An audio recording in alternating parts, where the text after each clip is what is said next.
everybody, and welcome to the Global Awareness Report.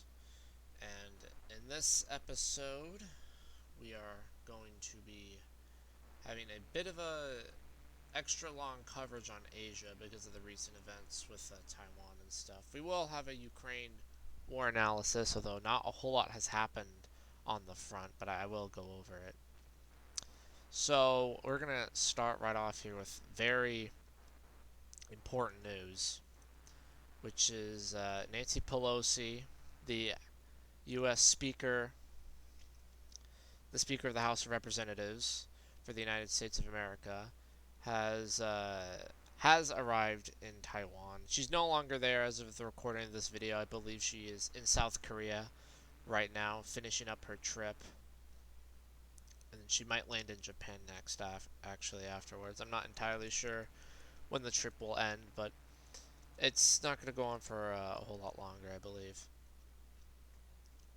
But she landed in Taiwan on August the 2nd, which Joe Biden, the American president, obviously said that he didn't want her to go. I believe she told her to not visit, although I could be wrong on that. But she landed in Taiwan, which is she's the highest ranking U.S. official to visit the island in 30 years since Newt Gingrich in 1997, around in the 1990s, visited the island. So it's been a long time since a U.S. official of this caliber has visited the country here.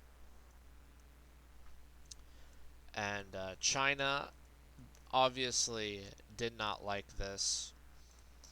And they have announced live fire exercises between Tuesday and Sunday, requesting ships to avoid these areas right here, very close to the island. I think these are some of the closest they've been to the island, and they have moved a lot of military equipment to Fujian, this province right here, and they've moved a lot of tanks and armored vehicles and everything. So they've announced a lot of military exercises along the coast, and they're sort of firing into the Taiwan Straits here. Now, I don't believe that this is going to escalate into any kind of invasion or any kind of war or conflict. I think China would like to prepare more. They have a brand new aircraft carrier, the Fujian, I believe is how you say it, named after this province actually. And it's not operational. It's seaworthy. It can, travel the seas, but it doesn't have its catapults. It can't launch any. I don't believe any aircraft can take off from it, and so, but it can sail the seas, I believe. So I think they're going to want that to be operational before any kind of operation against Taiwan starts, if that is something that they want to do right now in 2023, 2024, in the near future. I personally don't believe that they have an interest in a military conquest of Taiwan in the near future. Maybe the situation in China will get desperate enough so that they will be sort of forced to, because there is, the coronavirus is ravaging China at the moment, sort of worse than it kind of ever has been. There's been mass lockdowns in Shanghai and all over China, and Xi Jinping is up for a re-election by the Chinese Communist Party, and he wants to eradicate COVID as much as possible. He wants to bolster public support by, sort of flexing its muscles against the West, and gain the support of the more militant and nationalist members of the Chinese Communist Party. If there is any kind of conflict, it'll be China taking over these small islands right here, because these are owned by Taiwan. These are under the control of Taiwan. Kinmen County and Lanchen County. All of these islands right here, all of these are under the control of Taiwan. These islands are also under the control of Taiwan. They might, maybe they'll launch something to capture this island, which is under the control of Taiwan. Maybe they'll launch some kind of operation to take control of this island in the South China Sea. Maybe as just a way of saying, hey, don't ever do this. Don't do something like this again. You know, a way of saying, a way of sending a message without actually a full-scale war or full-scale invasion. But I think at the most, any kind of conflict will be over these islands. I don't think that they're going to go for Taiwan proper, because I don't think that they have the capability of invading Taiwan and actually establishing any real foothold on the island. So this also shows that America is turning its gaze to the Pacific. Despite what's going on in Ukraine, America is still realigning itself towards the Pacific theater, the Indo-Pacific theater. And I think that that's basically an inevitability, because Russia is a threat to Europe, not a threat to the United States. And American priorities take precedent over European priorities, obviously. So America still wants to keep its allies in the European Union loyal to them, loyal to the United States. But it obviously has to focus on its main priority, which is the Pacific theater, and its main rival, which is China. So yeah, they've announced just a lot of military exercises, flexing its muscles and saying, "Hey, don't do this again." Although I don't think the United States is going to listen, because I don't think China has the capability of taking on the United States at this time. Although in the future, I do believe that that will change. So we're going to move on to Ukraine. There hasn't been much of any updates other than Russia has captured the Semyonjar, this town right here, and they're pushing towards Kodema. And they've also apparently forces from the Wagner private military contractors, private military company, have entered the outskirts of Bakhmut itself, around the street right here, around this area. They've actually entered Bakhmut. So it would appear that the Siversk front has stalled, has slowed down, and they're not focusing on Siversk as much, but they're focusing on the southern Bakhmut front.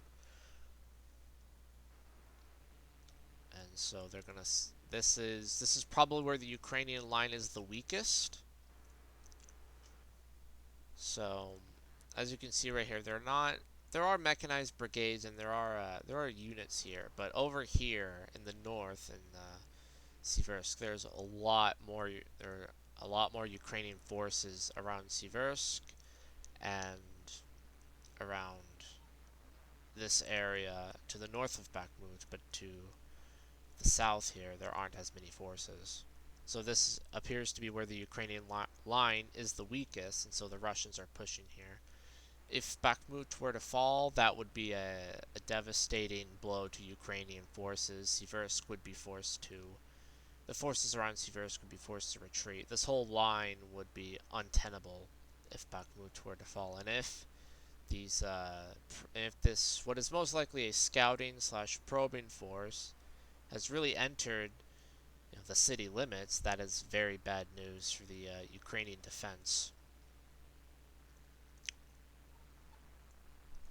Other than that, there aren't very many updates. Other than there's obviously clashes along the entire front. There's fighting and clashes along the entire front.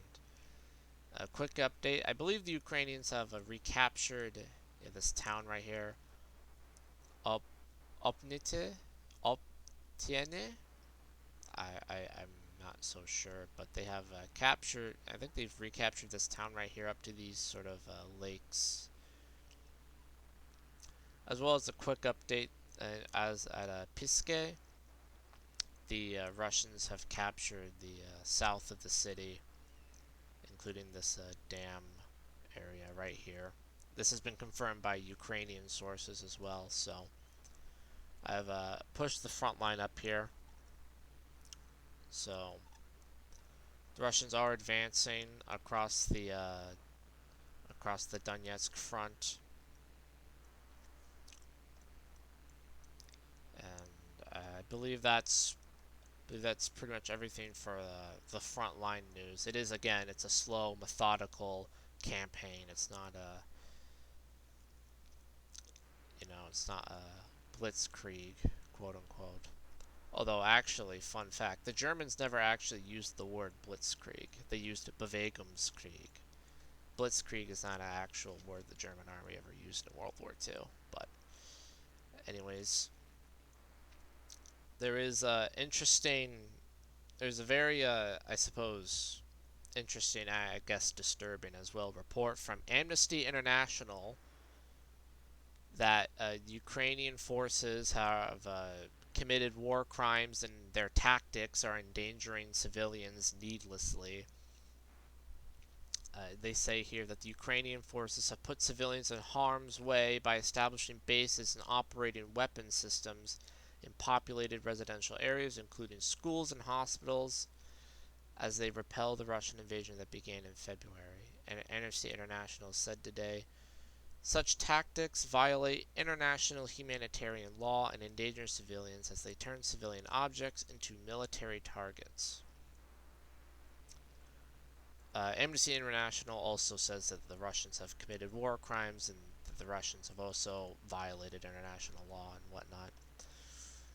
So it's not like this is a pro-Russian source here. Amnesty International is actually, I believe they're even left-wing politically.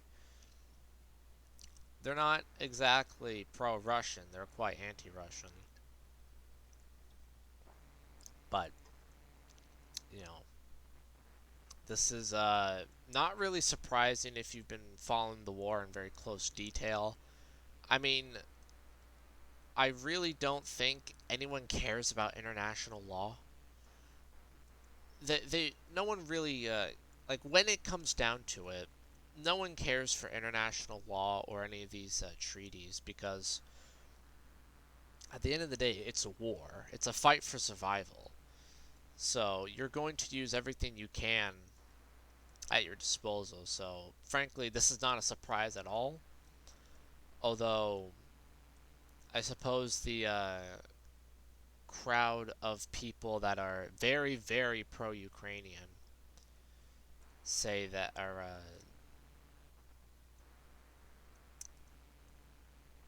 I wasn't. I've lost my train of thought there, but anyways, this was on August 4th, and the Ukrainian government has denied this and is completely outraged by this, unsurprisingly, of course. And yeah, but I think it's true. I don't think Amnesty International would put out a report like this if they didn't think that it was true. So you can. This isn't the full article. It's a very, very long article too. It's not like it's very long and it's detailed. So I recommend looking it up and reading it for yourself.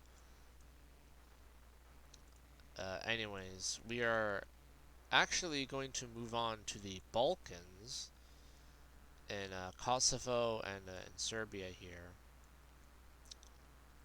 NATO says that it is prepared to intervene amid rising tensions between Serbia and Kosovo.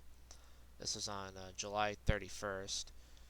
This is a summary by Ground News. A NATO peacekeeping force has said it is prepared to intervene amid rising tensions between Kosovo and Serbia.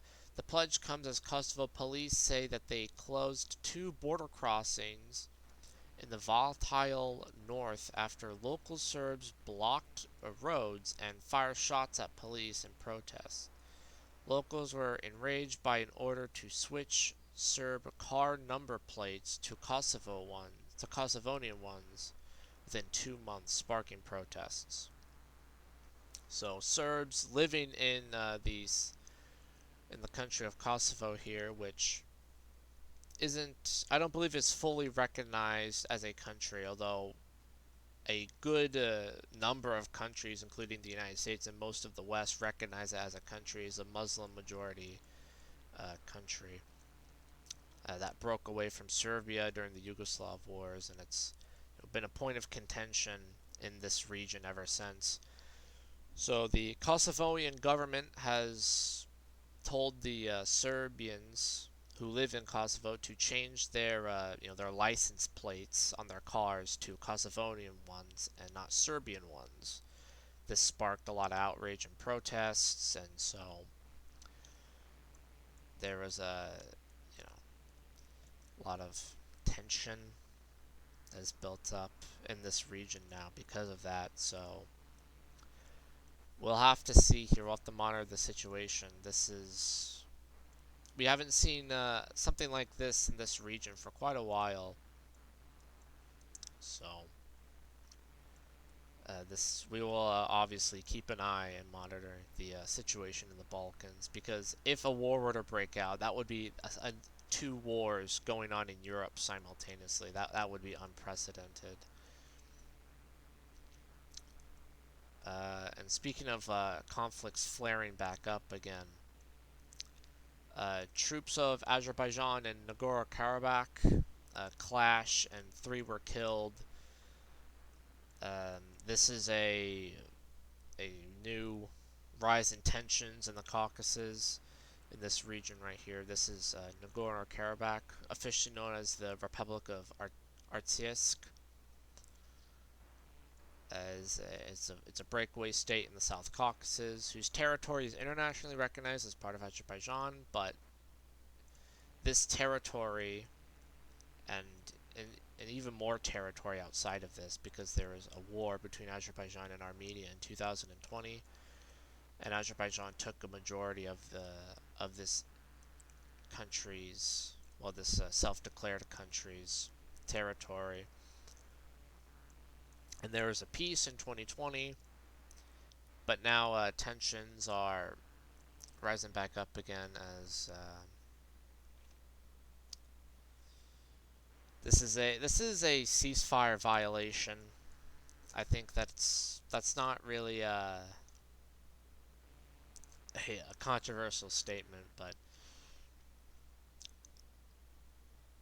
the Azure government has said that this was that they were just killing terrorists, and that this was like an anti-terrorist operation. So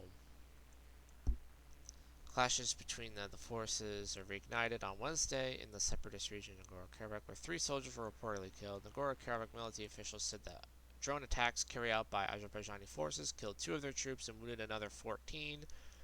Azerbaijan's defense ministry said that one of the country's service members died in what was allegedly a terrorist act by illegal Armenian military formations.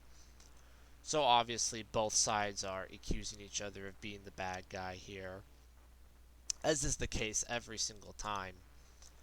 But from an objective analysis, it would appear that maybe Azerbaijan wants all of this back, because it is internationally recognized as Azerbaijan territory, and but it is ethnically Armenian, so that's where the tension comes from. Well, we'll see what happens.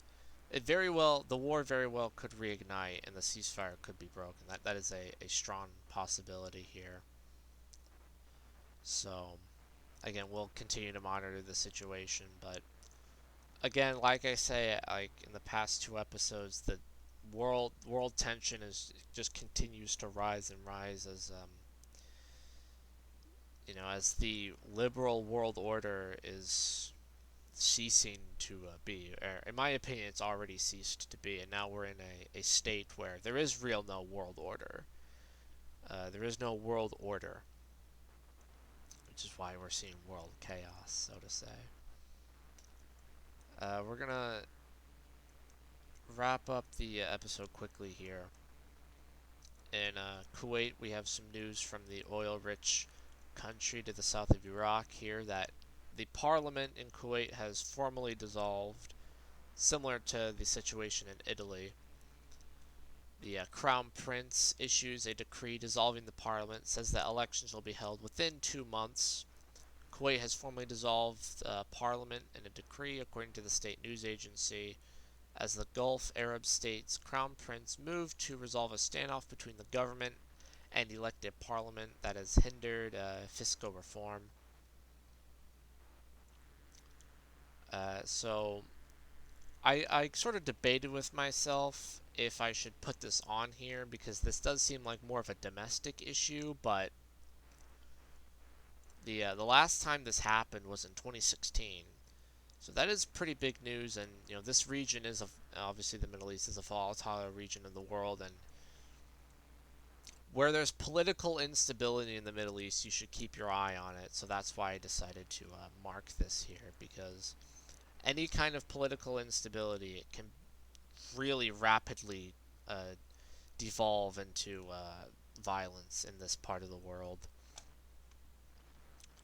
So that's why I decided to put it on there. And speaking of which, a Iraqi clerk orders his followers to continue protests. And actually, today there was news, but I haven't put it on here yet, that apparently hundreds of thousands of people were called to mass prayer in the capital city of Baghdad by the Shiite cleric al-Sadr, who's very influential in Iraq, and he even controls militia groups in the country. And so this is quite big news. He's very influential. He has a lot of power in the country, although he's not an official political leader, I believe. So more tension in Iraq. There appears to be a power struggle between the Shiite militias, which I do believe are backed by Iran. Although I'm not entirely sure about that, it seems that they would be. They're Shiite. Iran is Shiite, so it would make sense why Iran would back Shiite militias. But this appears to be maybe Iran trying to exert more influence over Iraq, and just more instability in this part of the world. So in so I believe we have just two more headlines right here. The U.S. Senate has voted to ratify NATO membership for Finland and Sweden. Obviously, Finland is after the Russian invasion of Ukraine. Finland and Sweden both decided that they were going to join NATO. They held the referendums in their two countries. They voted to say yes, and so now all 30 NATO countries need to say yes to them joining NATO. And the United States Senate has just said yes, which is the 20th out of the 30 needed for them to join NATO. It voted 95 to 1. So that is quite a big majority. So yeah, this is unsurprising, although I just thought that I would put this on here so that you can know that Finland and Sweden are rapidly on their way to becoming NATO member states, which is quite a which is quite a tricky situation for Russia because these two countries previously were militarily neutral to a degree, although they were kind of de facto already NATO states, but now they're officially a part of NATO, so that's a big problem for Russia, obviously, in their Baltic sphere and the northern part of their sort of strategic um, apparatus, I suppose.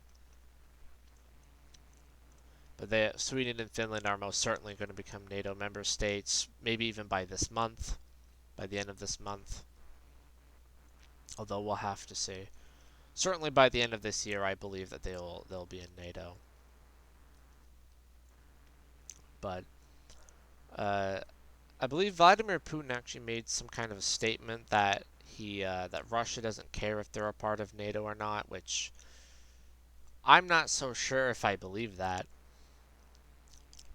Although maybe Putin doesn't care that they're in NATO because maybe he considered them basically in NATO already.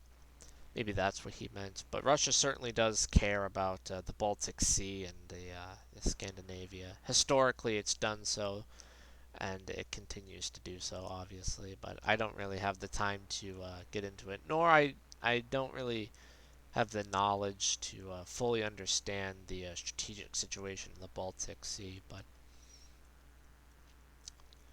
we're going to continue on to our last headline here that America has conducted a drone strike on the leader of Al Qaeda, al Zawahiri, in Afghanistan. And there's quite a long AP article about this, but he was bin Laden's right hand man. And after bin Laden died, I believe he took over the Al Qaeda, and now he is well, he's dead.